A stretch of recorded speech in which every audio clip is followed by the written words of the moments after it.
Hi everyone, welcome to the Tuesday edition of Source 16 News. I'm Eddie Owen. Thanks for joining us. For the second day in a row, an excessive heat warning has been issued for our viewing area as the mercury climbed to a heat index of about 115 yesterday and today. Western Kentuckians are heading to pools and trying to find other means of staying cool in the extreme heat wave that has gripped the area. This morning, Kentucky Transportation Cabinet spokesman Keith Todd reported that an employee collapsed from what is believed to be heat exhaustion while working on a project in Muhlenberg County. He said the employee was flagging traffic for a maintenance project on Kentucky 181 at the time and was conscious before being placed in an ambulance for transport to the emergency room at Muhlenberg County Hospital in Greenville. This incident serves as a reminder that the excessive heat can create a very real health risk, especially for outdoor workers where extra precautions need to be taken. You need to provide plenty of water at the job site and remind workers to drink small amounts of water frequently, like every 15 minutes. Schedule rest breaks throughout the work shift and provide shaded or air-conditioned rest areas near the work site. Let new workers get used to the extreme heat, gradually increasing the workload over a week. And when possible, schedule heavy tasks for earlier in the day. Remember, water, rest, and shade are the three keys to preventing heat-related illnesses in this extreme heat. In addition, don't forget to check on your neighbors and the elderly to make sure they are cool and not suffering from any heat-related illnesses, as well as your outdoor pets who can also suffer heat exhaustion or heat stroke. And make sure your pets have plenty of food, water, and shade. So how long is this heat wave going to last? There could be some changes on the way. Meteorologist David Bryant will have a look at the forecast in just a few minutes. An Ohio County Sheriff's deputy that was suspended after he allegedly beat a dog to end its suffering has been fired. Ohio County Sheriff David Thompson told Source 16 that he called a news conference this morning and announced that Deputy Randy Taylor had been terminated based on an internal investigation. However, Sheriff Thompson says the criminal investigation into the deputy's action is still pending. As we reported last week, Deputy Taylor was suspended with pay after he was called to the scene where a dog had been hit by a car on Highway 62 between Beaver Dam and McHenry, June 28th. Now, once on the scene, Transportation Cabinet road crews witnessed the deputy trying to beat the dog to death with a garden hoe to end the animal's suffering. Transportation Cabinet crews then took the dog and buried it in a shallow grave. The next day, the road crew found the dog alive and walking around. Sheriff Thompson told Source 16 that he believes the deputy did not go to the scene to beat the dog to death, and the deputy must have thought he was doing the right thing. Unfortunately, the sheriff said that's not proper departmental procedure, and the deputy was terminated effective immediately. Volunteer firefighters responded to a mobile home fire in Gracie this afternoon. Gracie and Square Deal volunteer fire departments were called to the 2500 block of Loop Lane after passersby saw smoke coming from the home. Upon arrival, firefighters reported an active fire at the mobile home. No other details have been released as of news time. Pembroke Elementary School has a new principal. Pembroke Elementary's Site-Based Decision-Making Council selected former Trigg County High School teacher Matthew Bowman out of 13 applicants for the principal's job. The council also interviewed 4 candidates before making their decision that Bowman is the man for the job.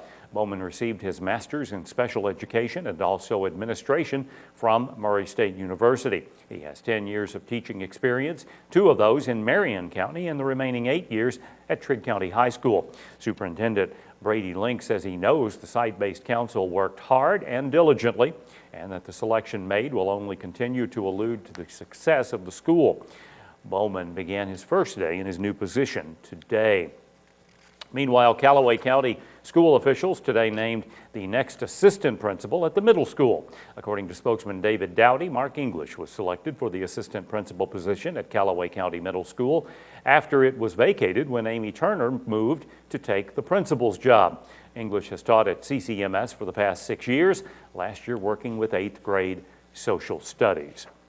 Christian County Fiscal Court this morning tabled a request made by several constables to add blue lights and sirens to their vehicles.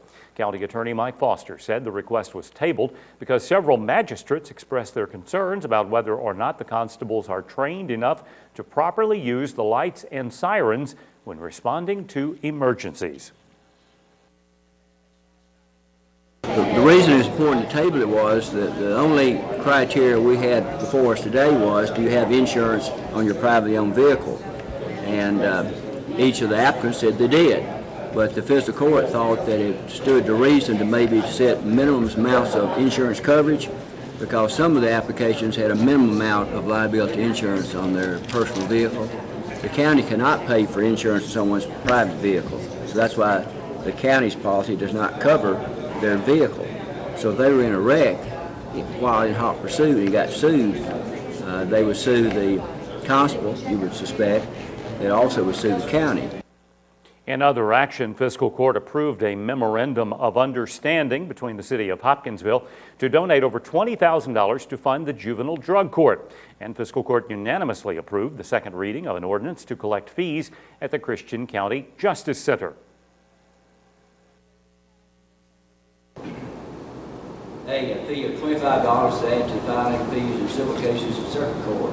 B, a cost of $25 to add to the court cost that the defendant is required to pay in criminal cases in circuit court. C, a fee of $25 to add to filing fees in civil cases appealed from circuit court to the court of appeals. D, a cost of $10 is added to the court cost for each traffic offense in district court. E, a fee of $10 is added to filing fees in probate cases in district court. F, the cost of $20 is added to the court cost the defendant is required to pay in misdemeanor cases in district court. In other business, magistrates adopted a Christian County limited English proficiency plan and approved spending over $12,000 to purchase new GPS systems as recommended by the E911 Advisory Board. Fiscal court also declared a Greenville Road property as surplus and then scheduled their next meeting for July 26th. The city of Mayfield yesterday unveiled its community branding name during an informal launch party at City Hall. Officials say the city of Mayfield Discover Our Hidden Treasures graphic depicts some of the city's most historic downtown buildings located on the south and west sides of the Court Square.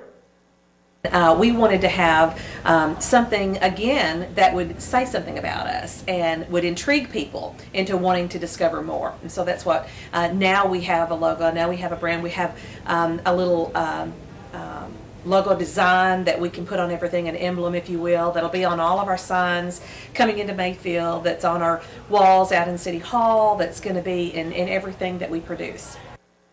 The mayor said we have so many hidden treasures for visitors and residents alike to discover. Well, we just feel like in Mayfield that we do have a lot to offer, and we don't think people generally know what we have to offer in Mayfield. So putting the word out that we have hidden treasures is sort of like a challenge to come find out what we have to offer in Mayfield.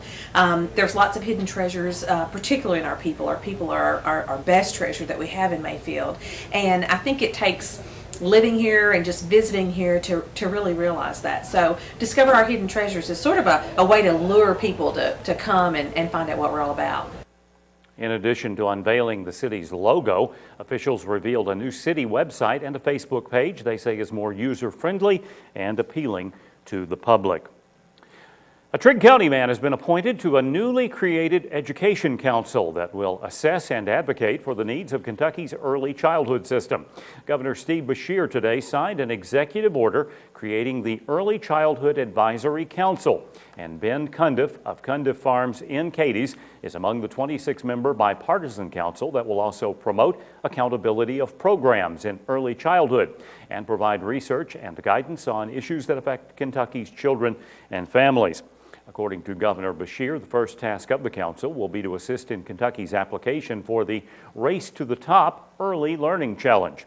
The program is designed to help states provide access to high-quality early learning and development programs to more low-income children from birth to age 5. Kentucky is eligible for up to $60 million in funding from this grant opportunity. State officials are investigating a second mining fatality in about as many weeks. Kentucky mining investigators worked overnight to determine the cause of the latest mining fatality in Martin County. Officials report 26-year-old Ryan Thatcher of Salyersville died yesterday when he suffered head injuries while working at the Voyager No. 7 mine near Inez in Martin County. Initial reports indicate Thatcher was operating a track locomotive pulling 2 carloads of supplies in the mine when the accident occurred. That mine is owned by Martin County Coal Corporation. This is the 3rd mining-related fatality in the state this year. On June 29th, a Bell County miner died at an accident in Harlan County. And in March, a Martin County miner died when he was pinned between a continuous miner boom and the mine wall. Congressman Ed Whitfield yesterday applauded the formation of a 2-year pilot program to train veterans leaving the military for jobs within the energy industry. Whitfield says, representing our troops stationed at Fort Campbell, I often hear about the challenges facing our military men and women.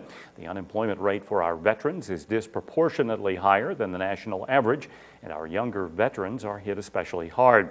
The Troops to Energy program will be managed by the Center for Energy Workforce Development and will work with the U.S. Department of Defense, Energy and Labor, and community colleges to form a partnership between the military and the energy industry. And speaking of troops, in a story we reported last night at 10, a Fort Campbell staff sergeant who recently saved the life of a sheriff's deputy received an award from the city of Clarksville for his heroism. A proclamation was awarded to Staff Sergeant Henry Elliott of the 716th Military Police Battalion last night on behalf of Montgomery County Mayor Carolyn Bowers for the Soldier's Act of Valor in a non-combat situation. The award is for Elliott's heroic actions on June 29th when he performed cardiopulmonary resuscitation on Montgomery County Sheriff's Deputy Stuart Gafford, a story you heard exclusively on Source 16 last week. The staff sergeant told us during that interview he believes he was in the right place at the right time. You know, God doesn't make any mistakes, and there was a reason for me to be at court. You know, although I was there to help out a family friend, I didn't have any idea that I was going to be there to help out a fellow law enforcement officer. Army officials say Elliott's actions that day are keeping with the finest traditions of military service and reflect great credit upon himself, his battalion, Fort Campbell, and the U.S. Army.